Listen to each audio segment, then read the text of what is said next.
this year at Gold Hill, we're journeying through the Old Testament, one book a week, discovering God's great purpose for the world.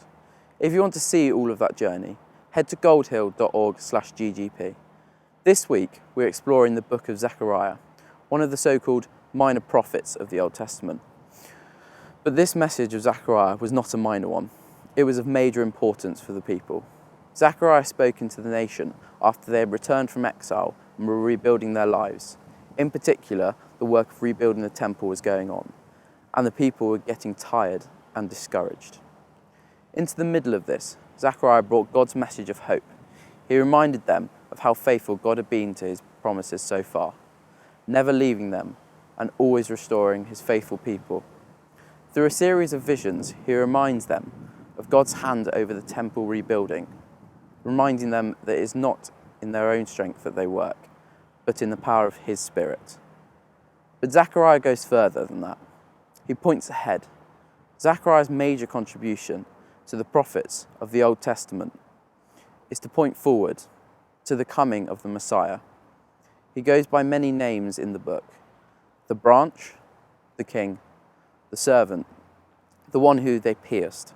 In Zechariah 9:9 we read this: "Lo, your king comes to you, triumphant and victorious is he, humble and riding on a donkey." We know that about a little over 500 years later, the king would come, Jesus Christ, and he would ride that donkey to Jerusalem, where he would go to die for the whole world. For the people who first heard Zechariah, knowing that God's king would come and rule and reign was a deep comfort for them. They are on the winning side, and that gives strength to carry on the building. Then Zechariah points even further forward to the culmination of everything, the climax of history, when God's reign and rule would be fully established, all their enemies defeated, and the perfect peace would break in. We still wait for that time, but we wait in certainty. God has been faithful to all of his promises, and he will be faithful to the promise too.